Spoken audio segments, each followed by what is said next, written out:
At an event Tuesday at the Waverly Oaks Legion, 75 Waltham High School students heard a presentation from the author of their summer reading book. They didn't tell Captain McVeigh that there were submarines on his path.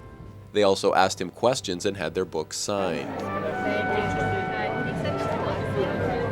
With community support, 1,500 students were given a copy of Pete Nelson's book Left for Dead for a project called Waltham Reads. It was a pretty cool book, and it was a fun book to read. Just the story overall I found so interesting. It's just very gratifying to see that they're interested. Waltham veterans on hand Tuesday also enjoyed Left for Dead. For Joe Albanese, the cover-up described in the book changed his mind about his time in the Navy. I was sort of disillusioned. The gripping book tells the story of the USS Indianapolis, which was sunk by a Japanese sub near the end of World War II, leaving survivors to spend 5 agonizing days in the water.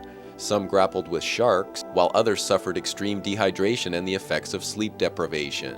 But so you were unable to sleep in a life jacket because they'd wake up. So they started dreaming while they were awake. The book also details the remarkable efforts of an 11-year-old from Florida named Hunter Scott.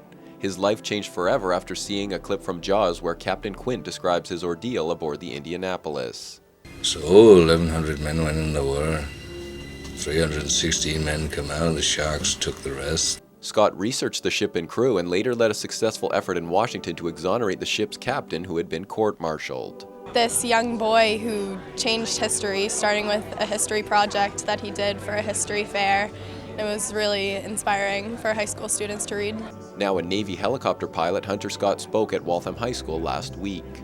And now, after working with the survivors to exonerate the captain, I have an opportunity to do anti-submarine warfare. They've heard from Hunter Scott, they've heard from the author now.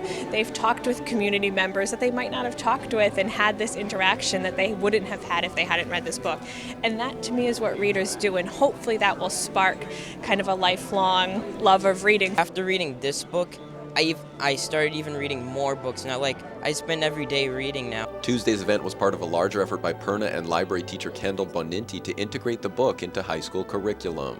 We had students develop the promotional materials for this reading program. Yeah, I helped develop the website for the summer reading program, walthamreads.org. And I think overall it was just a great success. For Waltham Newswatch, I'm Chris Wangler.